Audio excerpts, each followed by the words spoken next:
The following video will provide an introduction to sensory processing, answer common questions about the type of sensory processing problems children can have, and begin to explain how sensory challenges can influence a child's behavior. This video has been made for people whose children have been referred to occupational therapy for sensory processing assessment.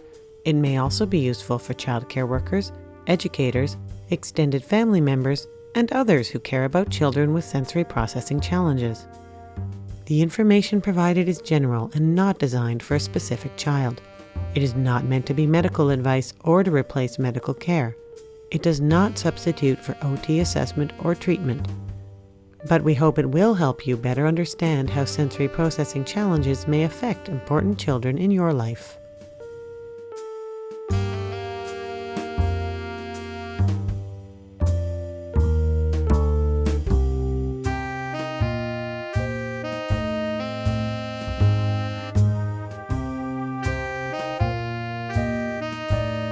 That's me, Vesta Bular, Sensory Investigator. People often ask me, what's a sensory investigator? Can I be one too? You sure can, I say. You don't even need the cool hat, though personally it's my favorite part. To be a sensory investigator, all you need are some observational skills, a curiosity about how sensory factors influence or cause children to behave the way they do, and a basic understanding of sensory processing and sensory challenges. We're always on the lookout for people who want to become sensory investigators themselves. In fact, that's how I came to be puzzling over a tricky new assignment, how to explain sensory processing to a group of parents whose children were seeing or waiting for an assessment by an occupational therapist. I pulled my hat down to do some serious thinking. If my mother had been there, she would have told me to take my hat off and stay a while. And I would have said, "But Mom, I think better with my hat on." And she would have said, "Vesta, no hats in the house." And I would have... But never mind all that. I like a snug hat. It gives me a feeling of calm and contentment. But today, even my hat wasn't helping me decide how to explain sensory processing to these people I was never even going to meet, when my train of thought was suddenly interrupted by a loud noise. I have a low threshold for unexpected noises, which is a fancy way of saying I'm a jumpy kind of dame. It was Kinny Sthetic, my teenaged assistant. Kinny Sthetic, I told you not to sneak up on people. Why are you sitting here in black and white? Let's turn on the color. What are you doing here, Kinny? I finished my assignment, the Introduction to Sensory Processing for Parents of Preschoolers. What was that loud noise? You mean this? It seemed a lot louder before. It's because you were daydreaming. You know you have a low threshold for unexpected noises when you're daydreaming. That's true, I do. And don't say that in front of them. They might not know what we're talking about. They will after you show them this.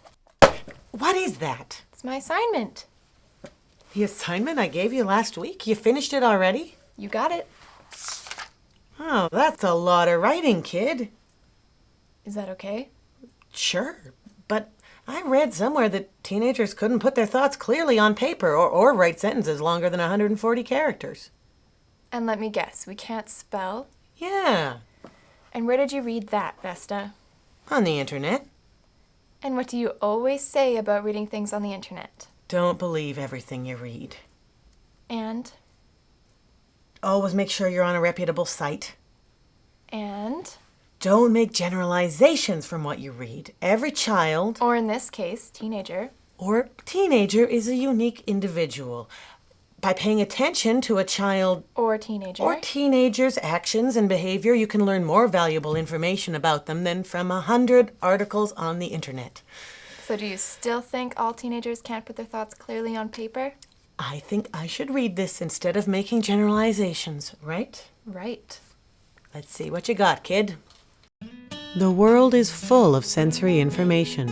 Everyone, children and adults, takes in information from the senses all the time. These sensations travel through nerves to our brain, which organizes the information into the right categories, figures out what it means, and plans a behavioral response. This is called sensory processing or sensory integration. We are constantly receiving information from all 7 of our senses, so our brains are constantly involved in the tricky but invisible and usually subconscious art of sensory processing. That's pretty nice writing, kid. Thank you. Cute trick with the camera, too. So, what's one question? What gave you the idea that there were 7 senses? You told me on the very first day. You paid attention to that? Sure. 'Cause I read on the internet that teenagers can't pay attention for longer than... Vesta, what did we just say about the internet? Don't believe everything you read. Right. So you paid attention and remembered that? Sure. There are 7 senses, but most people think there are only 5. Good memory. You impress me, kid. I did more than just remember it. I wrote a whole section about it. Look. A review of the 7 senses. Look at that. There are 7 senses. Yes, 7. There are the 5 senses that many of us remember from school. The sense of sight. The eyes are the sense organ for sight, which is also called vision or the visual sense. The sense of hearing. The ears are the sense organ for hearing, which is also called the auditory sense. The sense of taste, which is also called the gustatory sense. The tongue is the sense organ for the 4 basic tastes: salty, sweet, bitter, and sour. The rest of what we generally call taste actually comes from the sense of smell, also called the olfactory sense. Our nose is the sense organ for smell. The 5th sense is touch. Our skin and mucous membranes are the main sense organ for touch, also called the tactile sense. Our skin has receptors for several different kinds of touch sensations, including light touch, deep pressure, temperature, pain, and vibration. There are 2 other important senses which most of us didn't learn about in school: the vestibular and proprioceptive senses.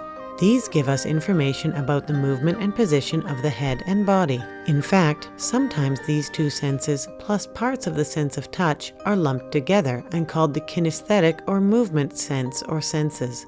Let's look at the vestibular and proprioceptive senses separately. The vestibular sense tells us the position of our head and how it is moving in space. The vestibular system, tiny little bones and ligaments in your inner ear, is the main organ for this sense. The vestibular system tells your brain what the position of your head is in relation to gravity and senses how your head is moving in space. The vestibular system senses circular, up and down, forward, backwards, and sideways movement. It also tells you whether you are speeding up, slowing down, or changing directions. This sense is very important for knowing in what direction and how fast your body is moving, coordinating movements of your head and eyes, and keeping your balance. The sense that tells us the position of our joints and muscles is called proprioception. There are sensory receptors called proprioceptors in all of our joints and muscles. These receptors send information to the brain about when and how our joints and muscles are bending, straightening, or being stretched or pushed together. Proprioception is the sense that lets us know where the arms, legs, or fingers are without us having to look, lets us copy an action without having to watch ourselves do it, and because it tells your brain how far your joints are being stretched or compressed, that is, pushed together, it also lets you know how hard or softly you have landed when you jump, tells you whether you can stretch your arms any further when you're trying to grab something, and tells you how much force to use to pick something up without squishing it. Okay, so we've reviewed the 7 senses. What do you have next? What is sensory processing? What is sensory processing? Sensory processing, sometimes called sensory integration, refers to the way our brains receive, organize, and interpret information from all of our senses. To understand sensory processing, it helps to think of it as happening in 3 steps. Information is taken in by the senses. The sensory information is processed in the brain, that is, it's interpreted, organized into categories, and assigned meaning. And 3, an action is carried out in response to the information that was taken in and processed. The writing's pretty clear. But it's still kind of dry or something. We need a way to show the 3 steps of sensory processing. But how? Aha! I know who we need. Baby Investigator. Baby Investigator? There's nobody like a baby who's just learning how to reach for a toy to show you how sensory processing works. Let me call up one of Baby's reports from the field. Here we go. Greetings from the field, Vesta. Well, more of a backyard than a field, really. It was just an ordinary day. I was lying on my blanket, feeling bored with the dappled shadows of the leaves over my head, looking for something more interesting. When suddenly something new and wonderful came into my line of vision. This must be what the adults call a toy. I wanted to grab it so much. My legs started kicking as I tried to move my... Wait, I almost have it. No, legs, I don't want to kick it. I want to grab it. Come on, arms, let's grab it. Oh, and I did. I can't wait for more. Once I had the toy in my hands, I wanted it in my mouth. And I got it there. This voluntary motor response thing is amazing. This toy feels wonderful, and it tastes even better. Well, I'm kind of busy now, Vesta, so I'll sign off. All the best for me and this interesting toy, Baby Investigator. Let's watch it again, Kinny, and I'll point out the steps as we go.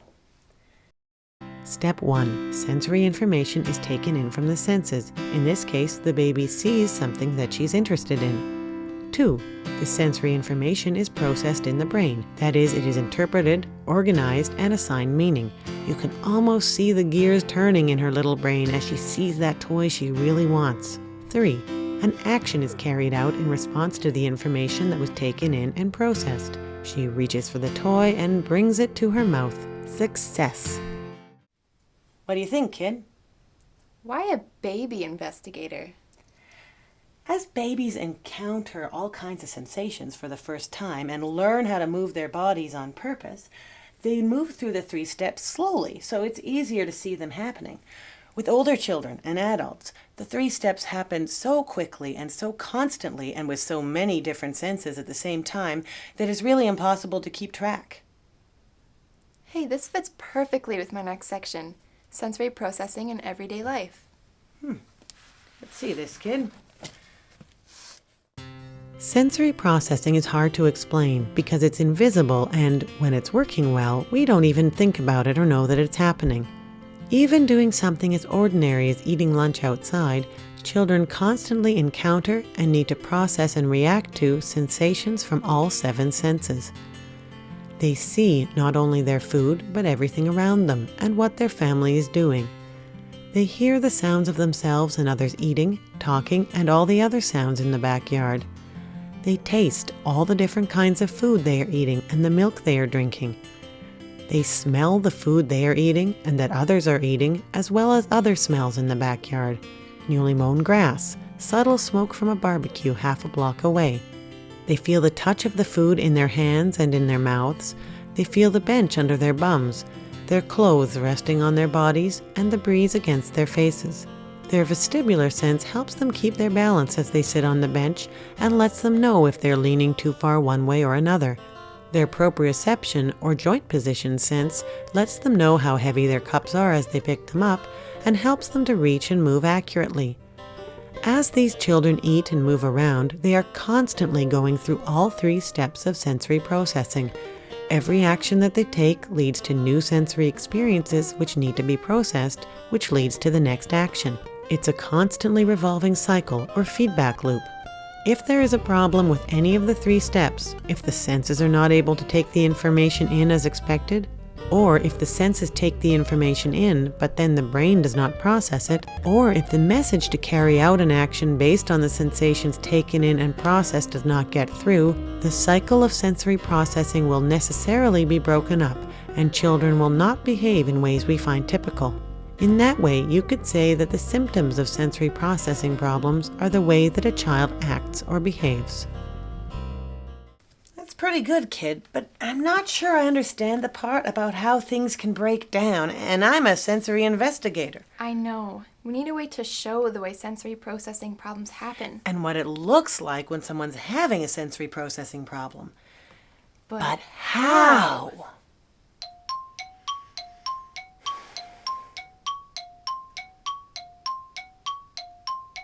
Tell you what, kid.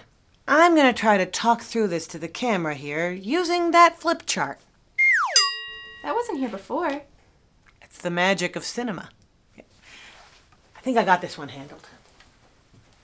I'll try to think of something too. As we were saying, Children and adults are constantly cycling through all 3 steps of sensory processing. If there's a problem at any one of the steps, well, there'll be trouble. So let's talk about the problems that can happen at each of the steps, starting with step 1, taking information in from the senses, also known as sensory registration. I guess I should talk about sensory thresholds here, too. This could get complicated. Hey Vista, don't forget about the glossary.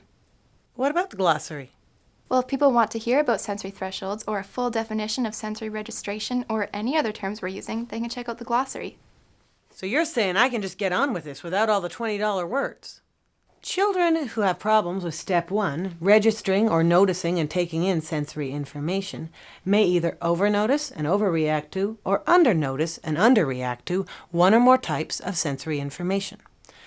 Children who overnotice may have extreme reactions to sensations that others experience as normal. Because of this hypersensitivity, these sensations may seem unpleasant to them, so they may avoid activities or situations that other children typically enjoy. Or they may have extreme reactions, such as being afraid or angry, to sensations that just don't seem that extreme. Hey Vista. You scared me. That's an example of overreacting to the sound of my whisper and the light touch of my hand. As I was saying, some children will overreact to sensations. Like she just did. Other children may undernotice and underreact to sensations that are very clear to other people. These children are sometimes called hyposensitive. These children may seem to ignore sensations that are very clear to you, or they may seek out extreme sensory input, causing them to act in ways that might seem unusual, annoying, or even dangerous. Or they might just need a lot of sensory input before they react at all. What do you want? Wow, 24 times. 24 times what? I poked you 24 times before you even noticed. That's an example of underreacting, just like some kids with sensory processing differences. Depending on a variety of factors, some children will overreact to certain sensations and underreact to other sensations. Or even the same sensations. Like earlier when I touched you lightly on the shoulder and you screamed, and just now I poked you 24 times before you even responded. I see what you're doing. You're using me as an example. Yes, I am. So I just showed the 2 different kinds of problems that can happen with step 1. Over-noticing and overreacting, or under-noticing and underreacting. It's going to be a lot trickier to show problems in step 2, how sensory processing breaks down inside the brain. Hey Vista, before you do that, why don't you have a glass of this delicious milk? To fortify myself for this difficult task? Sure. This milk is cold and fresh and just delicious. I'm glad you like it. Now why don't you tell us about step 2? Okay. So, sometimes there's a problem with step 2. Sensory processing breaks down inside the brain in some way. When this happens, the sensory information has been taken in, noticed, and registered just fine in step 1, but then it's misinterpreted in some way inside the brain. For example, a light touch on the arm is interpreted as painful, causing a fear or anger response. I wish that there was a way we could show what happens when the brain misinterprets a sensory experience. Just give me a minute there, Vesta.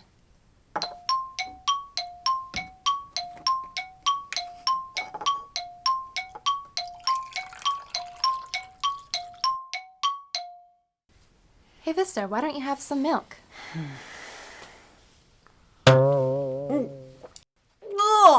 Oh, that's disgusting. This milk went sour. Look at it more closely. This milk turned orange. Did it? Why don't you smell it? It smells like orange juice. It is orange juice. It is? It is. Yup. Fresh, delicious orange juice. And you were expecting it to be milk, so it tasted bad to you. Because my brain misinterpreted the information. Because I was expecting it to be milk. When I tasted the sourness of the orange juice and felt the pulp on my tongue, I thought the milk had gone bad. It's an oversimplification, but accidentally drinking the wrong drink is a bit what it's like for a child with a problem in the second step of sensory processing. Of course, you don't know how the child's brain has misinterpreted the information, so you can't explain it away so easily. Now that you know it's orange juice, it tastes fine, right? It's actually pretty delicious. So, we've talked about the first 2 steps of sensory processing and the problems that can happen. Now let's talk about step 3. An action is carried out based on the information that was taken in and processed.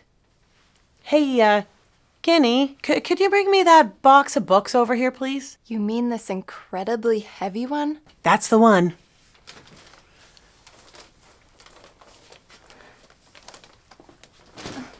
Thanks.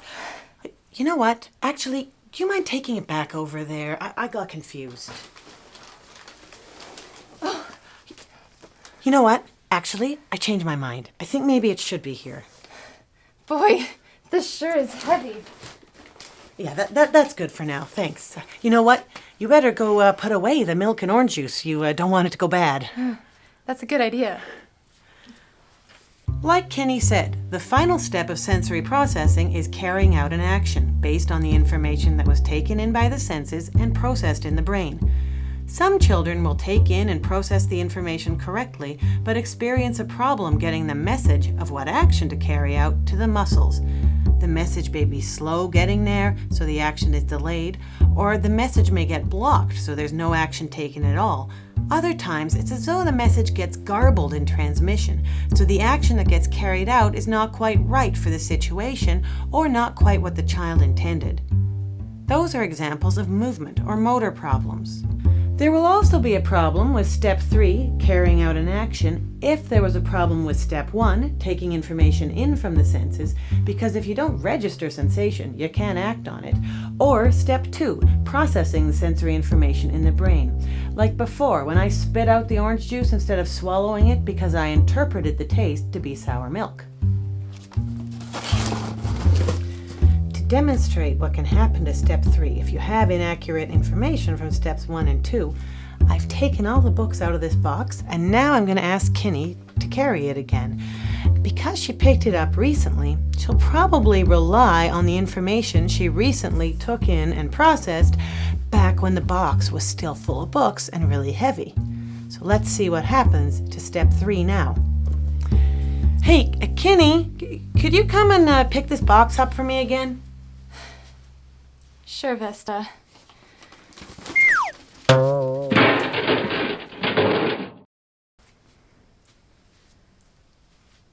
What happened? I took all the books out of the box, but you were relying on the information you learned about the box before, back when it was heavy, so you used more force than you needed to do the task. This is a simplified example, but it's a bit what it's like for a child with a sensory processing motor problem. They may use too much force to do a task, or not enough, or just not in the right way, leading their actions to seem uncoordinated or disorganized or clumsy. Every child is unique, and sensory processing problems may show up in different ways.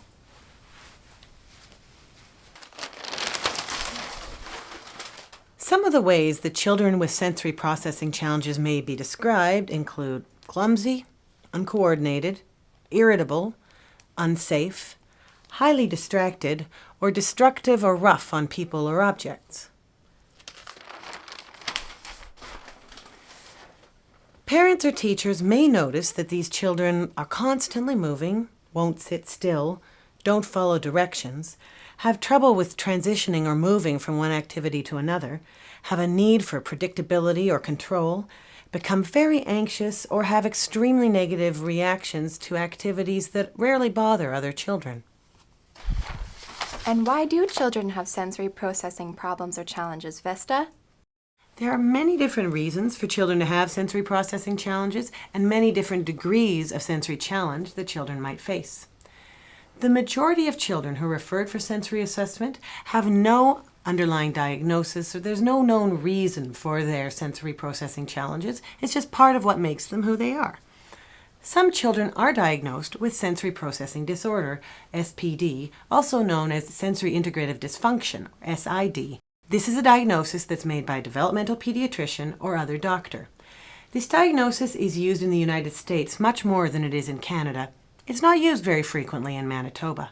SPD is simply a label used to describe the child and which can be helpful to parents or professionals in explaining and understanding why a child behaves the way he or she does. It's not necessary for intervention or assessment. Other children have sensory challenges because of another diagnosis. For example, some genetic disorders, including Fragile X and Down syndrome, fetal alcohol spectrum disorders, and autism spectrum disorders are often associated with sensory processing differences. This does not mean that every child with sensory processing challenges has an underlying diagnosis or additional challenges.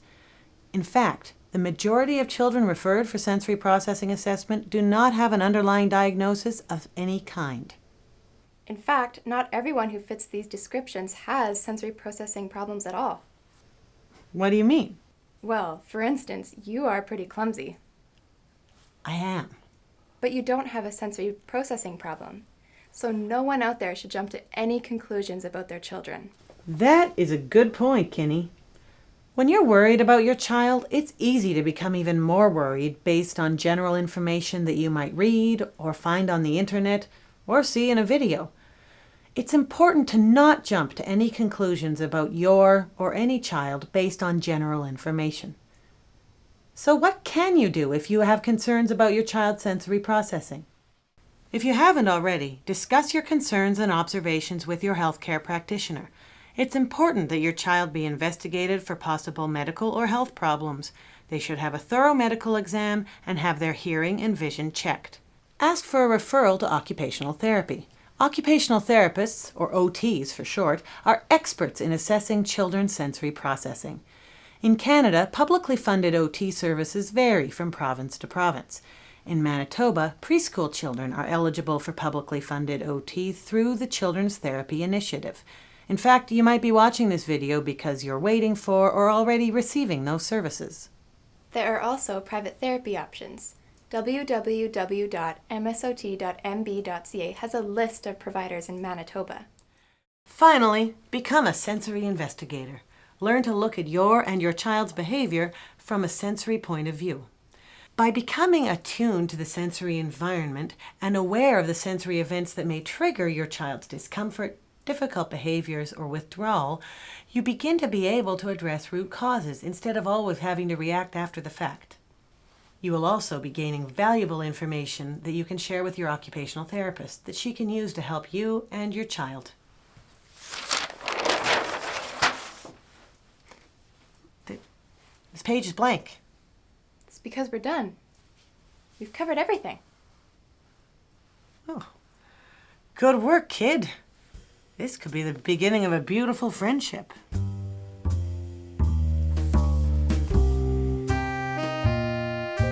is that? And that was the end of the case of how to explain sensory processing in one easy lesson.